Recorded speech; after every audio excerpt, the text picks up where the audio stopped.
Royal Rumble, a fun time, good experience. Um, I was like, there's always some hyperbole about like, was it great? The best one in gear, blah blah blah. It was fine. It was good. Uh, I was like, I think it depends on which Rumble match and stuff you've seen. It gives you different vibes for each one. So with that, I was like, let's talk about the women's one. Not gonna go through and hit all the points like anything else, like some other shows and stuff. But I was like, really, I like the fact that not only did Naomi return, but they put her at number two, and she pretty much lasted the whole damn Rumble, for the most part. And I thought that was a good sign of faith of, hey, you're here with us, we're gonna give you something to do. Cause I was like, she could have came in there and she could have been out by like the sixth person. But the fact that I don't think she left out until like 28, you know, I was like, that's dope to go ahead and give you that run. Just coming back. Um, I was like, Bayley was pretty much number three, and of course she concluded in one. So that was also cool to give her the. They did a lot. They did more with the women. I felt of Iron Man or Iron Woman runs than the men's. Cause you had like at some point they put the graphic up, and I think it was like 4 or 5 people that was just like in there for like over 30 minutes. I was like, that's wild. Um, so yeah, so that's great to give Naomi that run. Everybody liked her, and I mean, gave her the pop and stuff. Then and like number four, I believe, or something like that. Her name was Jordan Grace. Now, I'm put it honest, I don't know who she is, but knowing that she's from TNA because she had the championship and stuff like that, and I do know Naomi had that about like a couple weeks ago, to the point where I didn't even know she would show up in the Rumble because she still had the belt. But one, now like she lost it, which gave her, I guess, the right to come over here. But also, might not even matter considering that they brought her in from TNA again. So I mean, for like the second time, I believe they've done this. I think Mickie James was the first one, um, which was cool. And also too, seeing her and seeing the stuff that she do, it really, and this is sort of like my opinion of WWE with their women, is that I do think that Triple H is trying to really get the girls over and giving them matches and giving them TV time. But like I said, there's a lot of women on the roster. There's just not a lot of high end women. Like they're just not there yet. And and I was like, so with that, you know, that's what I really seen after Women's Royal Rumble was really the the amount of women that you have, but how green they still are. Um, and I think that's the part that's really is like the wait and see in order to build up the women's division. It's not that they don't have women. It's not that they don't have enough variety of people. It's just that they're all so new and they're all so young that that they're still over here trying to wrestle a certain way or and get their characters over and getting pops, whatever. Cause you can tell not only the OGs of the game, Bayley, Becky, that, and even Rhea and Bianca are they're not in that category of like the legend category type of but they are, but they're the neck crop up. I'll put EO in there as well too. Where it's like they're getting to that status, but right now they're and then the next portion is the ones that you could just see that it's just like there's something there. We just got to see how it goes. Where it's like Ivy Niles or is I was like, well, Raquel wasn't in this one, but Indy Hartwell, Candice LeRae, Tegan Knox. You got to see who out of these build something worth. And then you could see the difference once like Tiffany Stratton got in there, and you could see like, oh no, she's ready. She's ready to where I think I'm like she get on main roster, and she can get in the ring with them and do the matches that you feel like something. Because I think that's also missing with the women's, and like you've seen it in this one, is that things were just off. But to me, that's really just when you just got a bunch of young people working, that their stuff is just not, it's just not fluid, it's just not there. Stuff is, But I also think too that that's also why I'm like, okay, so the OG stars have been putting these young people on, but now is also a little bit of that time of being like, all right, cool. Now they done did this for about a year and some change. It's time to start putting them back in the spot. And and I feel like we got that a little bit. Speaking of which, we still got. I was like, we got Piper in there, we got Nia in there, but we got Jade Cargill. We finally got her in there, yeah. And I was like, she got in there, and thought they could have did a little bit better with her, but they did do the main thing, and they pretty much made her feel like somebody when she basically just picked up Niajax like nothing. And then you could tell like all the way was a little bit too, but when she tried to throw on the rope, the execution of the kicking her out of the ring wasn't all the way there. To be honest, I really felt what they were trying to do. I felt like they were trying to do what Drew did to Brock, where like Drew just like coming back to the WWE, I was like feeling like a big thing, and you needed something to solidify him. Like, nah, this the guy, and that's what I think they were going for. And I think it was just a little bit timed off, and I don't think it's really on either of them. I think it was just like, like she's not, since Nia Jax's a bigger person, her just flipping over the ropes is just not as easy as fluid like Brock or something like that. But still, nonetheless, she got her ass out. She picked her ass up and threw her over the damn ropes. And after that, I was like, I wish she would have, and she sort of did eliminate Becky adjacently. Then she eliminated Naomi, so she got some elimination underneath her belt. I would have wished that they would have like had her eliminate Bianca and Tiffany Stratton. I know Bayley did it, but I thought it would have been great for her to like just add like the name that she threw out to the list. But I was like, anyway, yes, we got Tiffany Stratton, and like I said, she looks like the piece that I'm like, oh, she needs to come up. And Liv Morgan made her return, and she came back. And the finals was sort of odd to me, of the people that was left, and then it got down to Liv, Jade, and Bayley. And I understood Jade being there. I knew Bayley was going to be there. Surprised that Liv was the one that stuck it out. I thought that's where they would have had like Bianca or surviving, maybe even like I was like not Tiffany, just because I was like you don't have two new people up in like the last bit, because then it looks like, oh yeah, Bayley's gonna win. But either way, I was like they was on the outside, and I was like Liv did an oblivion to Jade, and she fell out. Then she kicked Liv out, and Bayley wins. Basically, who we all sort of picked and thought was going to be the winner anyway.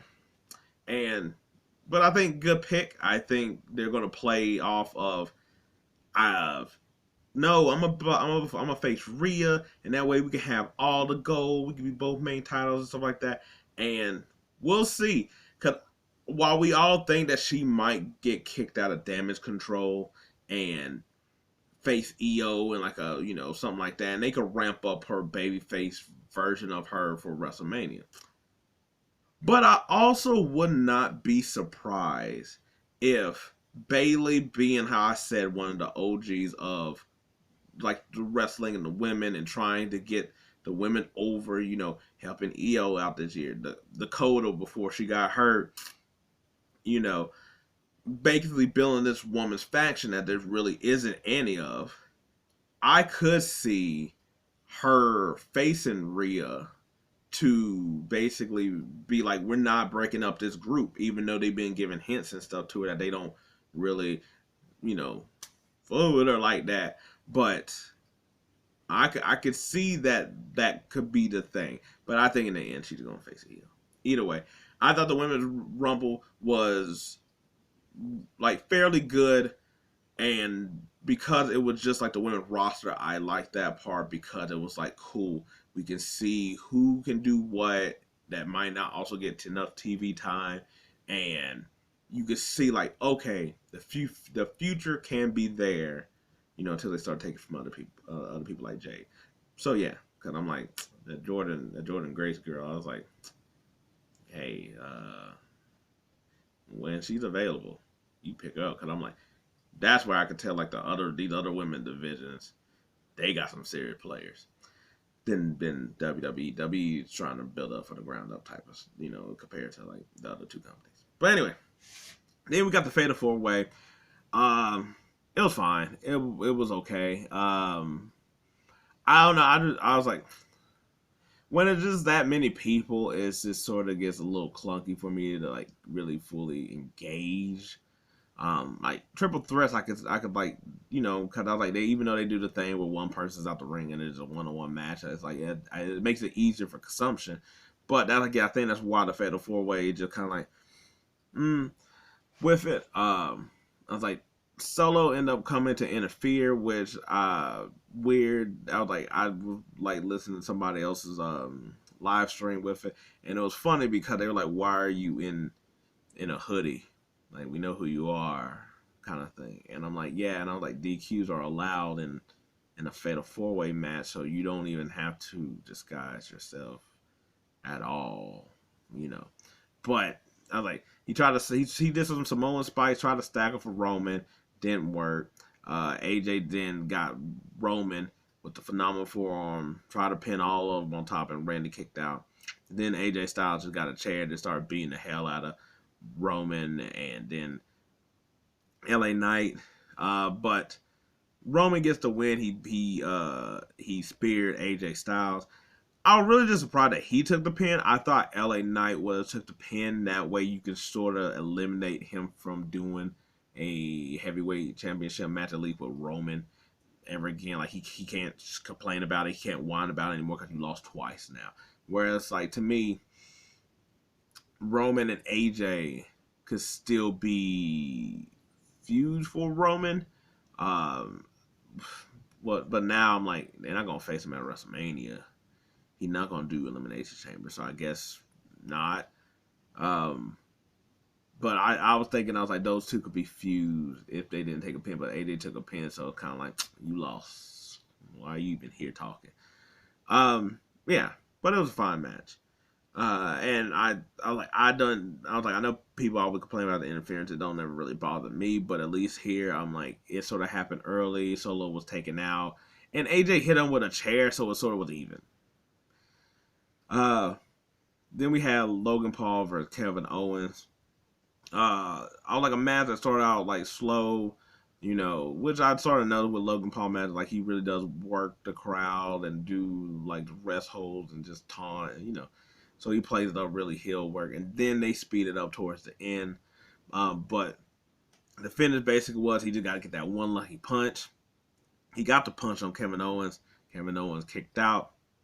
He tried to get the brass knuckle from a boy, and they looked at the boy and they tried to kick him out. Then Waller and Austin Theory tried to come out, and Austin Theory tried to slip the knuckles to Logan, and he tried to hit Kevin Owens with him. He couldn't. Kevin Owens grabbed him. Then he hit Logan Paul with him. Then he went to go pin Logan. But then the ref seen the knuckles on his hand, and therefore called a disqualification. And Logan got to keep his title. But then Kevin Owens got really mad and just started beating the hell out of Logan.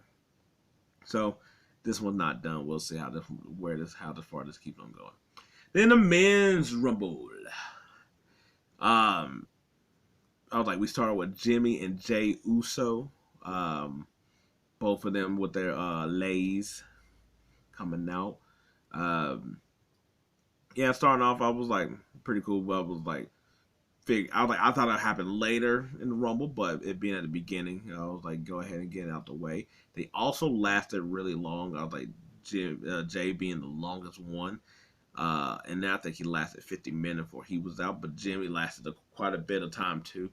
Um, what I was gonna say was funny, at least with the Women's Rumble, is the fact that R-Truth showed up, but he was in the wrong Rumble, and then he showed up in this one, and then he tried to get a tag and all this other stuff. R-Truth is great. I was like, Andrade made his return back, looking all swole. I was like, he lasted a long time too. Also giving him that pat on the back of like, thanks for the return. Be interested to see what they do with him. I was like, it for a minute there. Once Andrade got in there, it got real heavy on the like Latino wrestlers. It was just like Andrade, then it was like Santo Escobar, and then it was Carlito, and then it was like Dominic Mysterio, and I was like, at that point I was like I don't know who, however many more they got now at this point. They done sent all of them out there. I was like, Ray hurt, I was like, who you gonna grab? But yeah, no, I was like for the first beginning portion, I was like, it was pretty much just like fun interacting, exchanging. I thought it really got good once we got towards the middle, once we started getting in the people that we sort of figured would be around. First, they gave Carmelo Hayes and Braun Breaker their runs, and I was like, they showed the real crazy dominance of Braun Breaker just being a big ass tough swole guy. Almost made his return, and I was like, it's hard to feel about Omar because like you see him and he's a spectacle and it's great, and I do think that he does have a place in WWE. It's just finding out what to do with him, to be honest. But said but so many times here. Yeah. Basically, once we started getting in Gunther, Damien, Drew, Cody, CM Punk, that's where it started getting into it because it was like everybody had a legitimate case. And I want to say I called it of Jimmy being not Jimmy, Jay being pretty much towards the end grouping of people. They didn't say anything or make it any way connective, which I thought was really weird. That I'm like, Jay had beef with the bloodline. Why didn't nobody really say like he wants to? Maybe I missed it through watching. I didn't really hear about him winning to face like Roman again and getting his shot, where everybody else was also finishing their story. He got a story. Yeah, but I was like, we had like just a hard hit fest. Everybody was doing chops. I was like, we had big beefy men slapping meat all day in there. Yeah, I was like, we didn't get no DIY or there wasn't nothing like that either. But I was like, the Gunther and Drew chopping battles, the Cody and CM Punk. I don't know how them boys were standing. And then they had their one-on-one match, but they was to basically when they eliminated those two. Sami Zayn came back as well. Damienpriest had a really good showing. I do like this little like toughness about him, this ferocity. Yeah, no, the chopping fest was crazy. But then when they got eliminated, then we were just doing regular matches and movements from to each other. And I feel like CM Punk whole thing that you've seen in there is that, and like I think it was purposely done, but you just felt like there's a lot of space here of like time. He kept looking at the sign, kept doing everything towards the sign, and I think that was just a sign that he was doing too much, trying to desperately have that it overtook him, and he got distracted. And also once he said, I didn't wait 10 years to lose the Dusty Rhodes Kid, that was also setting clean. Okay, this is happening. Cody's gonna win. Yeah, no, I was like, I think it was fun because there were stories a lot more in the men's rumble than the women's. I think the women's was showcasing like the present, future, and future, while the men's was all trying to hit story beats. Jimmy and Jay, Damien and Drew, Sammy and Drew, Gunther and Cody, Drew and CM Punk, even CM Punk and Gunther. You know, I was like, you even had Dominic and Carmelo Hayes, Dominic, Jimmy, Drew, Carmelo Hayes, Santo Escobar, Carlito, Bobby Lashley, Killian Cross. You pretty much had, it was all story beats that was all either connected or fused from the past or stuff that was set up recently. So I thought that was really great of that being how they pretty much settled that down. But yeah, Cody is going to finish the story. We already know it's Roman. He pointed at him, they pointed back. That's what we're going to get. So yeah, I guess we're looking forward to the Elimination Chamber, where all my ideas of Elimination Chamber, I was like, now it's sort of been solidified on what it could be. But anyway, good Royal Rumble. Satisfied with the people who won. It's straight. It's fine. It will happen. I was like, I was going to say something else, and I was like, I might throw that in another thing. But other than that, enjoy Raw.